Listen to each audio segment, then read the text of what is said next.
Paramashivoham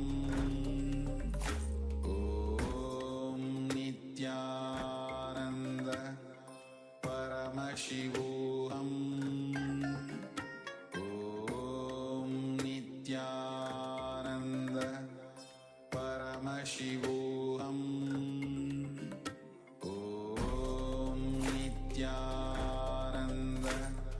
Paramashivoham Om Nityananda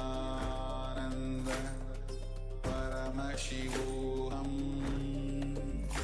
Om Nityananda Paramashivoham Om Nityananda Paramashivoham Om Nityananda.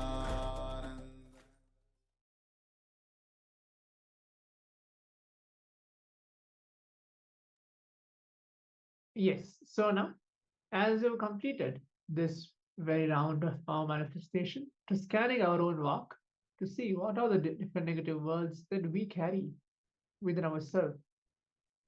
And hope all the participants have wrote down and completed. If any one of the participants wants to share something before we move on to the next session, where we're going to learn about love, hatred, and attention need, you can leave your comment on the Zoom chat to see, and let's see what are the different experiences each of the participants have manifested in this particular round of the power manifestation.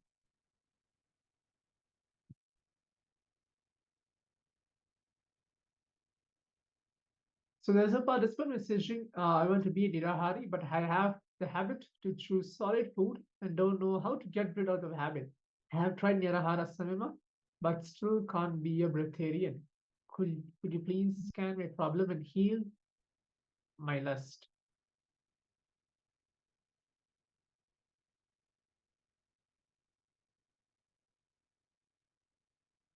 So in this point of time, there's two things what you can do. For this particular question, either you can bring it up towards Swamiji or the darshan, so you'll get a better response. From my side, from the angle of an acharya, I can give a very short answer. As you want to be a nirahari, but you have the habit of chewing the solid food, and you don't know how to get rid out of it. Swamiji very beautifully tells, there is nothing called I don't know how to get rid of it. You have to just decide that point of time. Yes, now I'm going to be nirahari. I'm not going to choose solid food. That decision, that strong, the decision where you take within yourself ferociously make the changes happen outside you.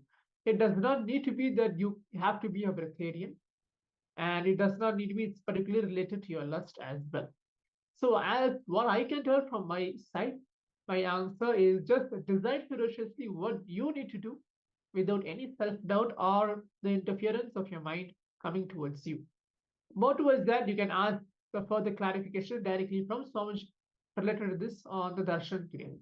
And now let's enter into the segment where we're going to learn on love, hatred, and attention need. Yes.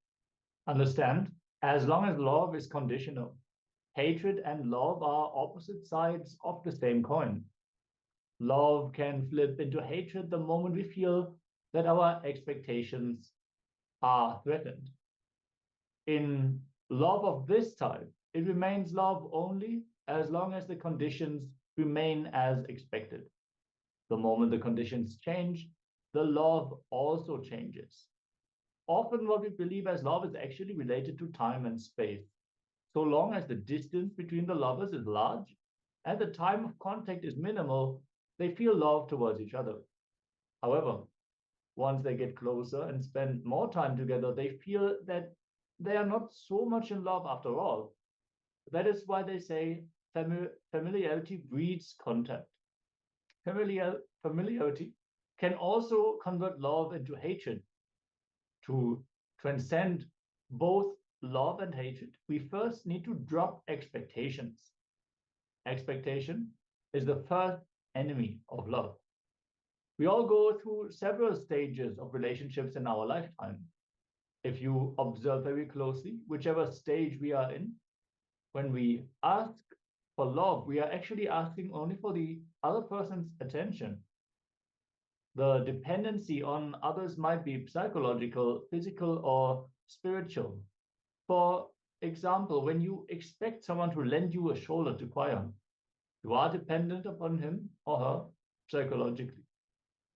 When you expect someone to provide you with money or fulfill your bodily pleasures, you are dependent upon him or her physically.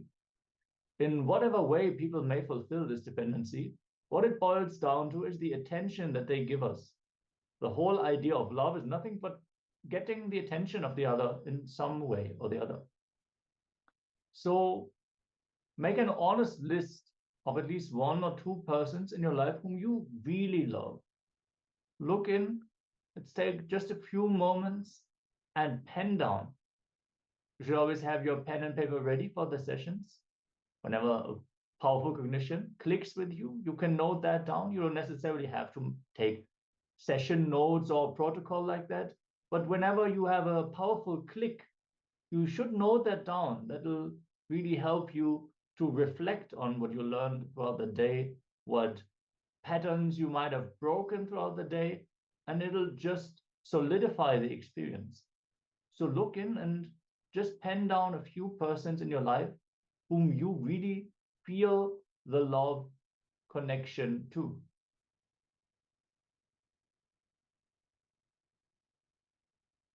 So now let's begin this exercise for a few minutes and then let's move on to see. Please pen down.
Yes. So as you completed the exercise, I can see a participant put a message that I love Swamiji and I love my son. I feel more responsible for my son and I want him to walk the right path for him.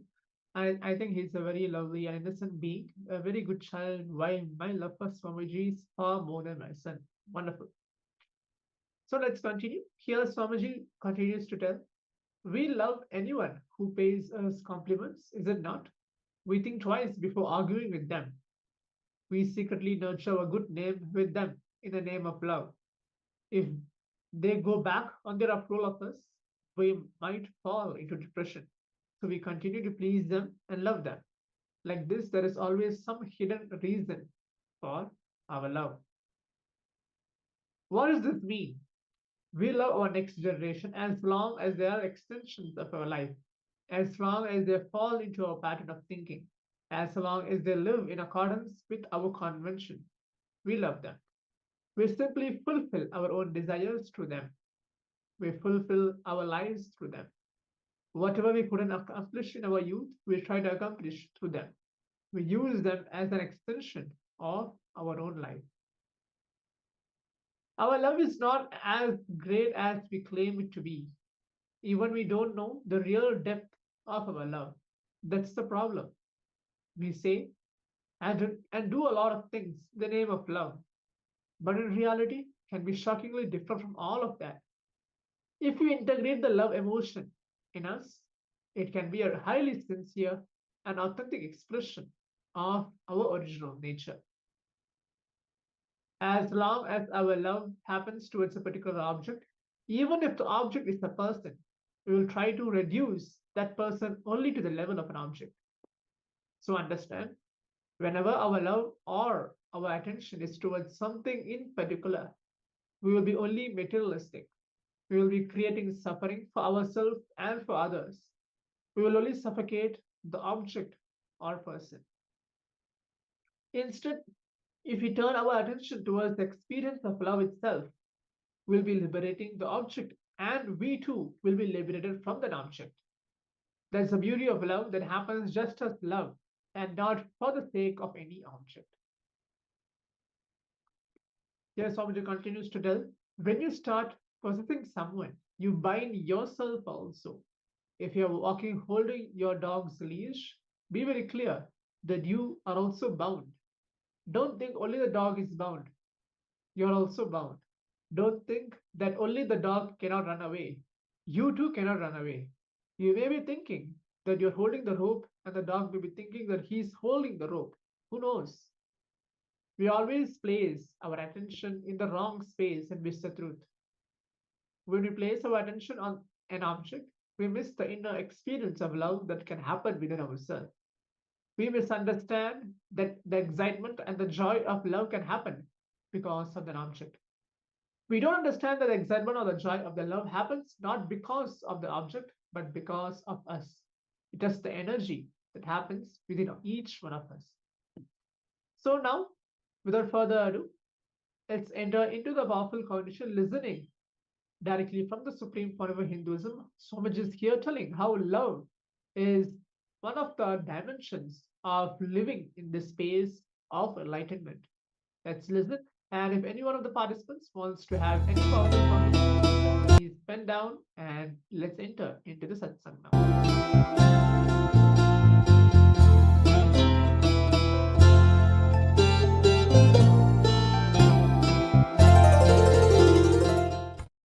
सदाशिवसमारम्भां शङ्कराचार्यमध्यमाम् अस्मदाचार्यपर्यन्तां वन्दे गुरुपरम्पराम्.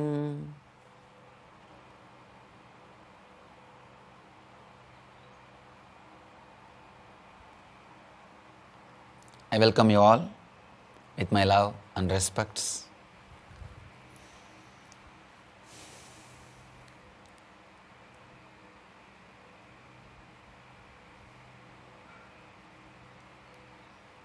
Love is today's subject.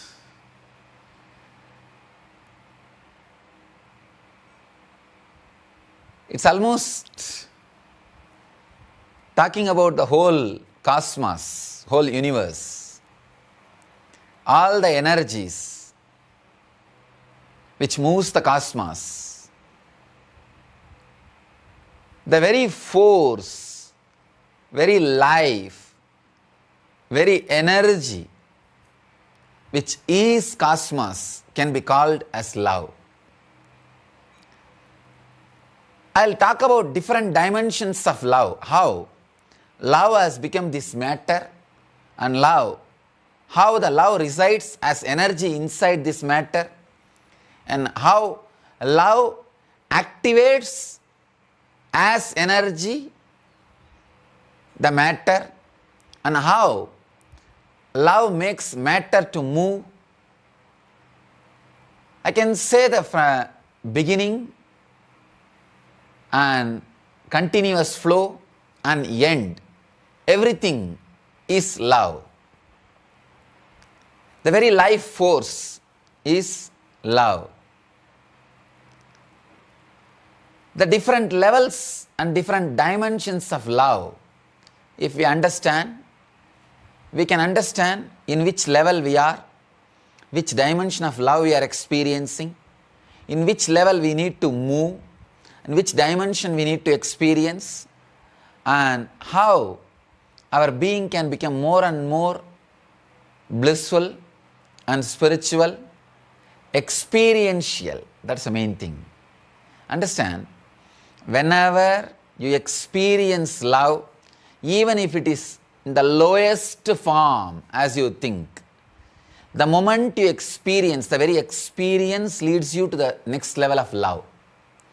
For example, if you experience very low level of love, a crude form, just the physical level, if you really experience without any layer between you and that experience, suddenly that very experience makes you go to the next level, the higher level. That is why in Tantra, they say, even if you go through a physical experience without any conditioning, simple, pure experience, suddenly you will see you are transported to the higher dimension of love, higher dimensions of love. So, whether it is lower or middle or higher or highest, any form, if the love is experienced, it leads you to the higher level. But without experiencing, if you are just intellectualizing, just going on thinking, even if you are thinking about the highest form of love, just thinking will not make you experience. So, that is why I feel more comfortable to say love is God than Prajnanam Brahma.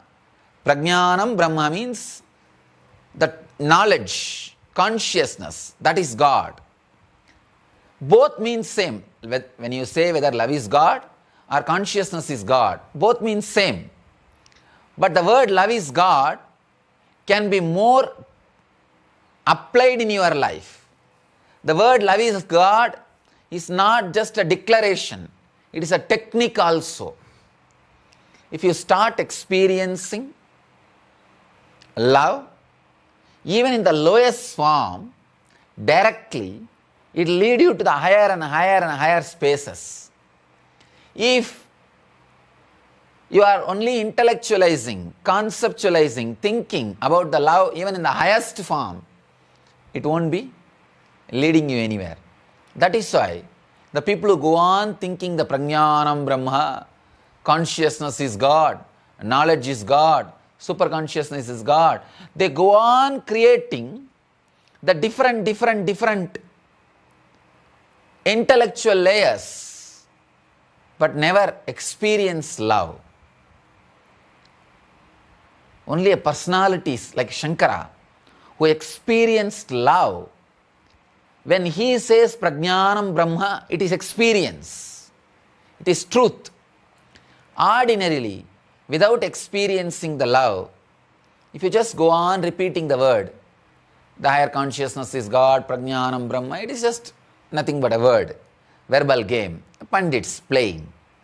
So, first start experiencing the love even if it is in the lowest form.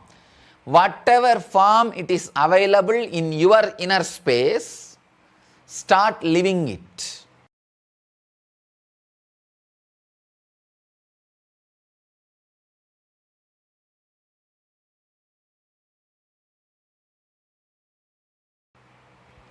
The big problem is we have too much of conditionings, our own layers, which makes us insensitive to the love.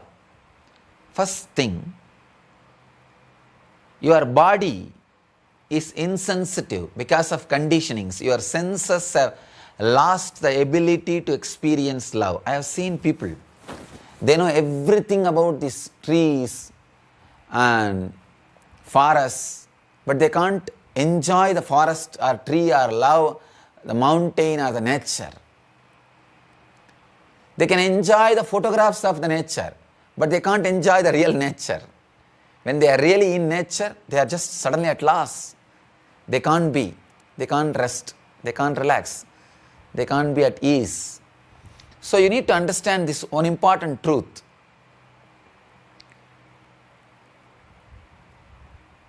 The superconscious energy sucks you to its zone wherever, whenever, however you purely experience the experience. Any experience, when it is purely experienced, the experiencer is sucked into the superconsciousness. The first reason why we don't experience the experience in purest form, the first reason is the impure body. The senses are impure. Body is impure and senses are impure. Please understand, all our senses have lost its purity. You can see in your life, the ability to smell is lost. How the animals have the ability to see in the night is lost. See, human system is the best system which has all possible intelligence put together. If an animal is able to see in the night, and if our system is much better than that animal system, why we are not able to see in the night? Slowly, slowly, we started moving away from the eyes. Even though you think you are seeing through the eyes, there is many layers of conditioning. That is why only when you feel hungry, you will see the restaurant boards. Only when you are hungry, you will see the McDonald's board, McDonald's tower. Understand, you started missing your eyes. You started escaping from your nose. You started escaping from your ears. You started escaping from the touch. You can see in your life. When you touch somebody, you are not comfortable. When you look into somebody's eyes, you are not comfortable. When somebody looks into your eyes, you are not comfortable. You never wanted to be near somebody to smell that person, or you don't feel comfortable if you think that somebody is in your smelling distance, in your prana sarya, in your breathing space.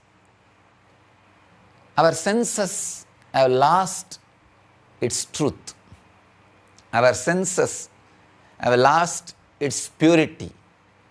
First thing you need to do, if you want to experience love, purify your senses. Means be alive in every sense. If you are looking, look intensely. If you are smelling, smell intensely. If you are listening, listen intensely. If you are touching, touch intensely. If you are tasting, taste intensely. Nothing. A simple technique I can give you to heal others. When you want to heal others, put your hand on that person. Just only feel the area your body is touching his body. Just be alive only in that zone. Forget about all other parts of your body, his body. Just be the touch. You will see, whenever you become just the touch, your love oozes out, radiates through the touch. When you become just look, your look will radiate love. When you become just listening, your listening will radiate love. If you just radiate love through the touch, just become the touch, you will heal the other being. You will heal the other person. You will radiate love. You will just radiate life. So the first thing you need to do is purify your senses. Understand? If your senses are purified, you will experience love directly. The important obstruction will be removed.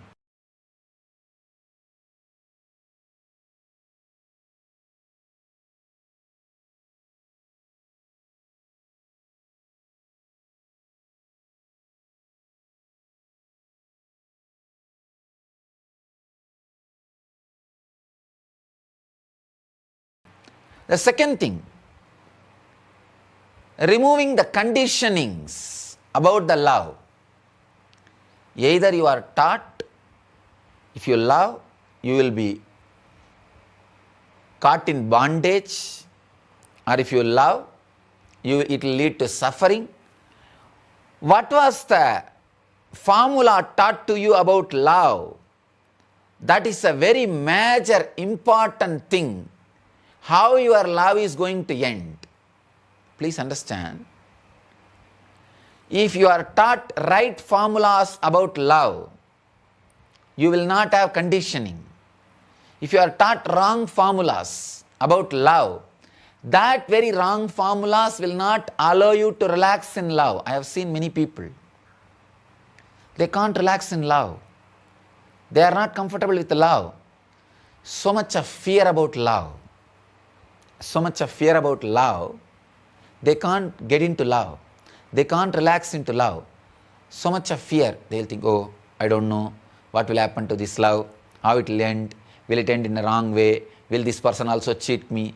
If you are made to believe very clearly that all your love will end in pain, it will end in pain. You will be waiting to end it in pain.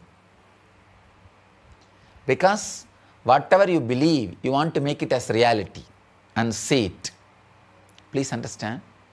Your personality is such, whatever you strongly believe, you will make it as reality. So, if you are strongly believing love is going to lead to pain, you will see, it leads to pain. It will lead you to pain, otherwise you will not feel comfortable. I have seen, when media believes something, they will try to prove it. They will force it on everybody to make people believe it. It is almost like an intellectual abuse people go through. The big problem with our life is we also do the same thing to ourselves.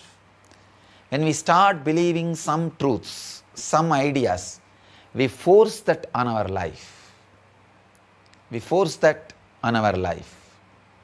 So, conditioning needs to be removed about the life, about the love. Then you will experience the pure love directly. Do not have the conditioning, your love will lead to suffering or your love will lead to joy. Just be simple, straight. Let me see to what it leads. Let me see to what it takes me. So when the love happens in you, just be a pure love. That is why I am saying, the ability to live in utter insecurity, to go with the love, to go with the flow of the love, makes you experience the real love, real life. Please understand, even if you are attached to life too much, you will not be able to love completely. The love will not be an experience in you. I have seen people, when they are attached to the particular secured way of life, they kill love in them. They decide, no, if I say yes to love, this secure life is in danger. Love is wilderness. Sometimes when it comes, it really happens in you like a wildfire. It happens in you like a wildfire. When you enter into that wildfire, even if you experience an ordinary hormonal way, a lust, suddenly you will see that lust gets burnt. See, there is a beautiful sutra in Bhagavad Gita, Brahmarpanam Brahmahavihi, Brahmagnau Brahmanahuti. See, when the real love happens in you, even your hormonal feelings, lust, when it comes along with the love, pour it in that pure love. Even the hormonal torture, the ordinary sex, the need for ordinary physical pleasure, when it is poured into the love, it will be purified. It will just be completely be purified. Attachment to life does not let you to burn yourself in the love. The pure love takes you beyond life and death. I can say pure love is Jivan Mukti, living enlightenment.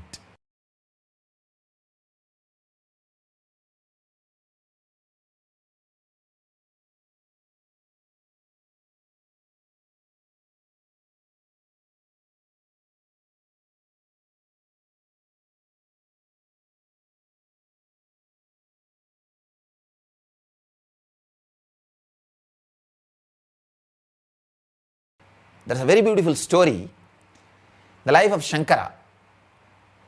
It's a very beautiful story. Great meaning is there behind that story. As a young boy, wanted to become a sannyasi, but mother is not allowing him. One day he was taking bath in the river. A crocodile catches him and he is about to die. He cries, "Oh mother, at least now give permission for me to become a sannyasi. I will die as sannyasi, I will not be born again." Mother feels, oh, after all he is going to die, his last wish, let him become sannyasi. What to do? Nobody can save him. So she says, okay, you can become a sannyasi. The moment Shankara decides, I am becoming sannyasi, I am a sannyasi, then suddenly the crocodile disappears. He is left free and he becomes sannyasi. Very beautiful story, please understand. The meaning behind that story you need to understand. Mother is attachment to life. Mother is the attachment to life. Please understand, life in the very lower form. Very lower form, because the mother who is not allowing a son to become a Jivan Mukta, sannyasi, means she wants to possess him. She wants to keep him with her, under her. Please understand, the mother's womb may be very cozy, safe, great place to grow your body. But after 9 months, if you continue to stay there, it is neither good for you nor good for the mother. When time comes, you need to come out. Same way, psychologically, when time comes, you need to move out. You need to take your own responsibility. Mother who does not want to deliver the baby physically is harming the baby. Same way, mother who does not want to deliver the baby psychologically is harming the baby. Mother, the attachment towards life, an ordinary attachment towards the life. But his love for enlightenment means the pure fire of love is so strong, he is waiting for the situation. Then death happens in him. Means, please understand, whenever a small attachment for life tries to possess the pure fire of love, the love feels it like a death. possessiveness is death for pure love. When somebody tries to possess the pure love feels it like a death. That is why whenever you try to catch the bliss, try to possess bliss, your hands will be empty. Beautiful breeze. If your hands are open, it will be on your body. Try to catch the breeze. You will have only empty hand. The possessiveness makes love feel like a death. That is what is that crocodile. Crocodile and the mother are both one and the same. Two different dimensions. The pure love feels the attachment to the small life as death. Then when both are in front, the pure love says, both of you now decide, who want to have me? Either the death can have me or attachment to life can have me. Both are actually one and the same. If the attachment to life, if the possessiveness takes over the love is dead. So if the possessiveness is taken over, if the possessiveness takes over the love, if the love is taken over by the possessiveness, it is death. So Shankara says, at least in death, allow me to be as I am. He requests the possessiveness. He requests the attachment to life.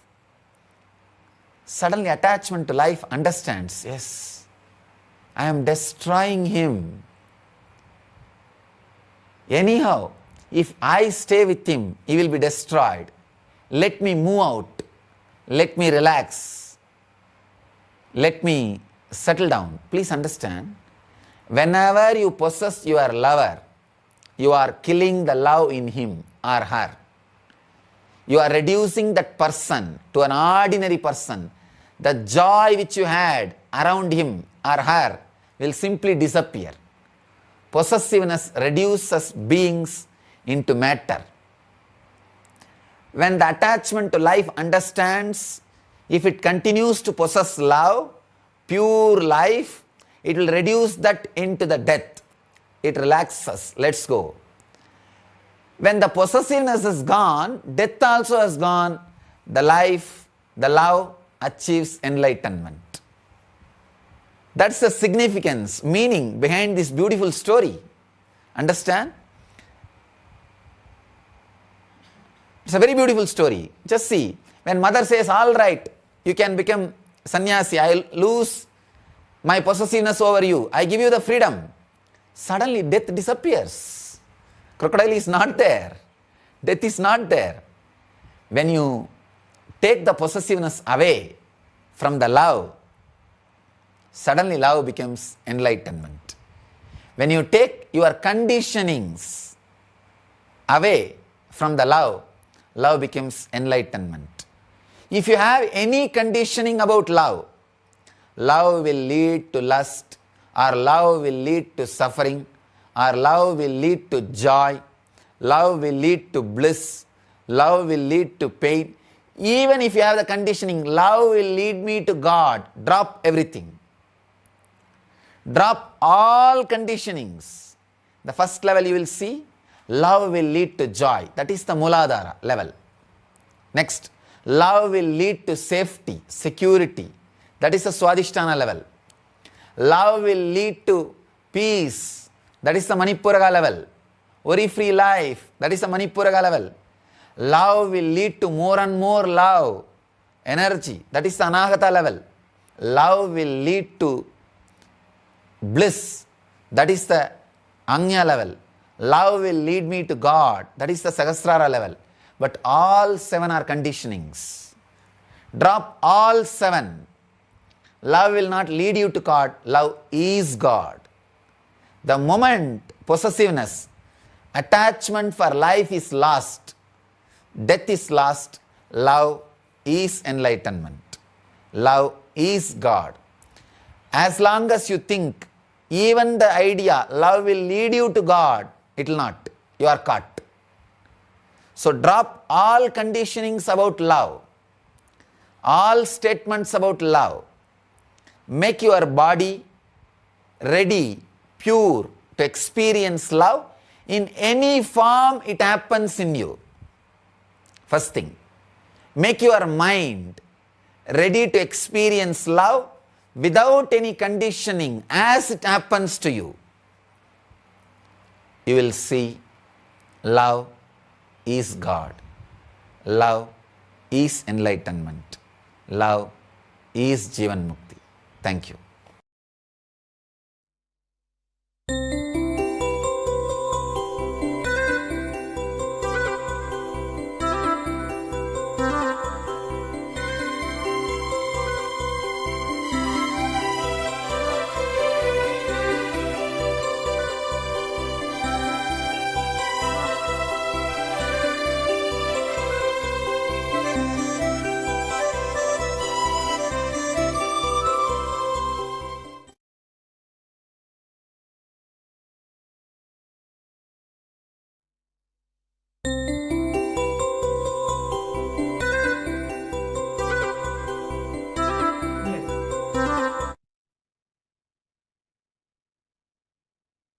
Yes, I hope each of the participants enjoyed that particular satsang, where Swamiji very beautifully speaks on the dimension of love back in 2010, where Swamiji actually explains the various different dimensions where love can take you towards the space of enlightenment.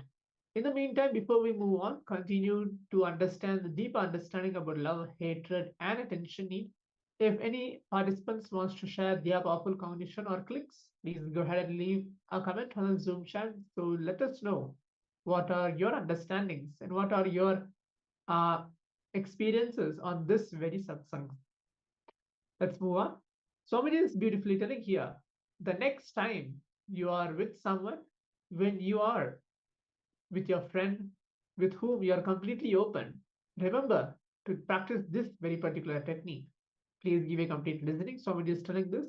Just sit next to him or her. Don't bother about what you're going to do or what you're going to say. Just sit. That's all. That is only technique. It's a very beautiful technique. I'm again repeating. Somebody is telling that just sit next to him or her. Don't bother about what you're going to do or what you're going to say. Just sit. That's all. This is a very simple technique. Actually, speaking is nothing but avoiding the other person. Because you cannot look into other person's eyes, you go on speaking. That's the truth. How many of us actually speak into the person's eyes when you speak? You just don't speak something out of the air, but you actually speak to the person when looking into the eyes. Most of us don't do that. That is the truth Swamiji is telling. The other person listens so that he can start speaking whenever you take a break. If a person is listening to you, it means that he is either thinking of something else or he is preparing for his turn to answer. He sits there so he can start once you finish.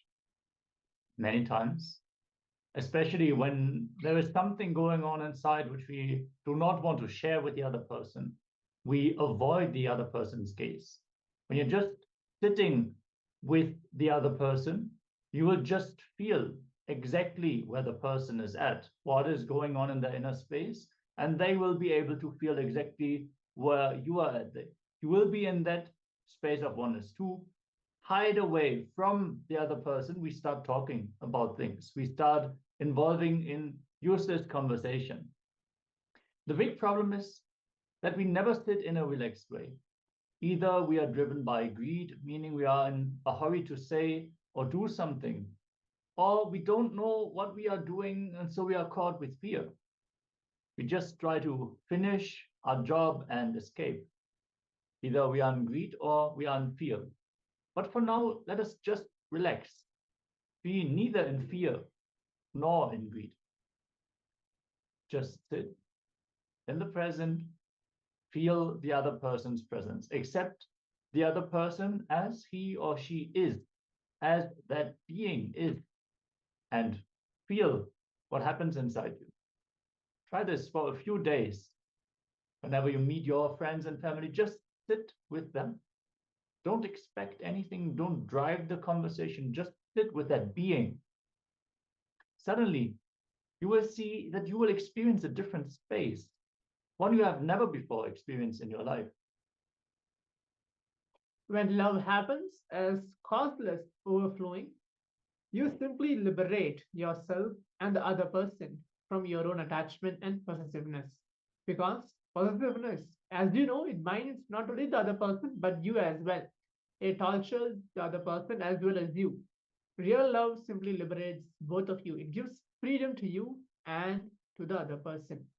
Just to give an example here, as Swamiji very briefly tells in the previous segment, how his love towards his gurus was unconditional. There was not a humanly love. Yes, we can tell it's a humanly love actually, but it is unconditional, not give or take in return. Swamiji's love towards his guru is beyond how we understand as love as it is. So now let's enter into the internalization exercise. Yes. We misunderstand that the excitement and joy of love happens because of the object. We don't understand that the excitement or the joy of love happens not because of the object, but because of us. It is an energy that happens in us.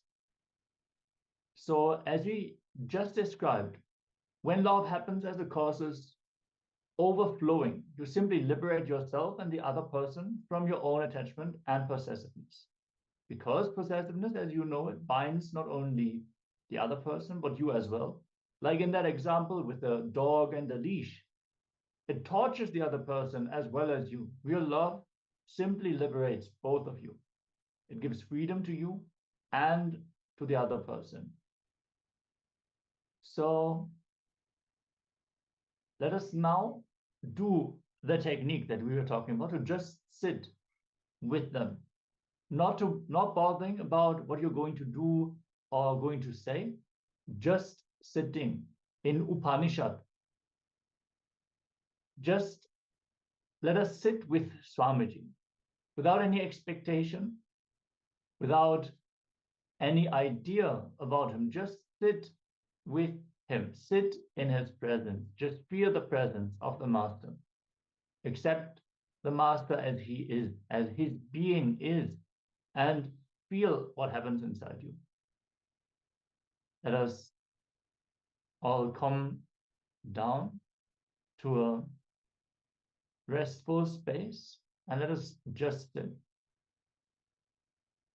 Yes, let's begin now with this internalization exercise. If you have a person with you to sit, you can sit, but the best is just sit with Swamiji or Swamiji's Atmamurti. Just sit without any conversation. Let's see what happens. Let's try this technique for next 15 minutes. Just sit. Either you can continue to chant Mahavakya or just sit in that unclutched space. Let's see what happens inside you, what happens to your very being. And let's try.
Yes. So as we finished the internalization exercise, to just sit with either your partners or just directly sitting with Swamiji or Swamiji's Atmamurti before we entering into the power manifestation, the next round, the level 6 of the power manifestation. Just see what are the different feelings. What do you actually, how your being feels, how your inner space is feeling after just sitting with Swamiji without any word. I think it was 15 minutes of just in silence, sitting in the space of unclutching with the Supreme Pontiff of Hinduism. And if any one of the participants wants to share that subtle moment, maybe a minute or two, you had some click or something you felt, you can go ahead and leave your comment as well on the Zoom chat. Or if you're watching us from the YouTube, please leave us on the YouTube comment as well. And now let's quickly enter into the power manifestation. Again, manifesting the another level of scanning your Vak Shakti. And this time we're going to scan our Vak to see all the spontaneous lies you spontaneously told to yourself and cherished it and then completed with it. Sometimes we don't complete with it, we cherished it. And we consciously or unconsciously just spontaneously tells the lies. Here, one thing which I wanted to address, when Swamiji always tells, when the first time we tell lie or second time we tell lie, we unconsciously tell.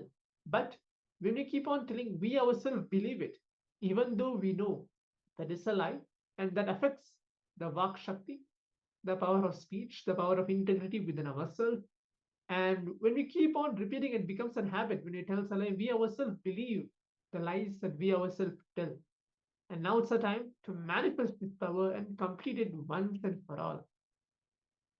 Many times when we question ourselves, oh, why did we do this? Why didn't we align? Why did we misbehave in this situation? Some justification pops up in our inner space, and we actually feel there is a feeling inside that we know, okay, this is not the full truth. This is not actually the reason. But if we cherish it and if we say, yeah, there is this justification, the reason why I did this, that is when we tap into the trap, because we are also listening to what is going on inside.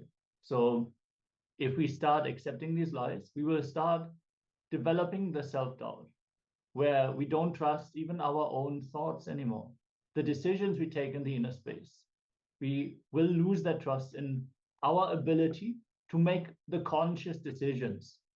When we make a declaration that we want to manifest something, that creeping doubt will be there in the back of our head telling, oh, you're not going to stick with this anyway. Who are you trying to cheat?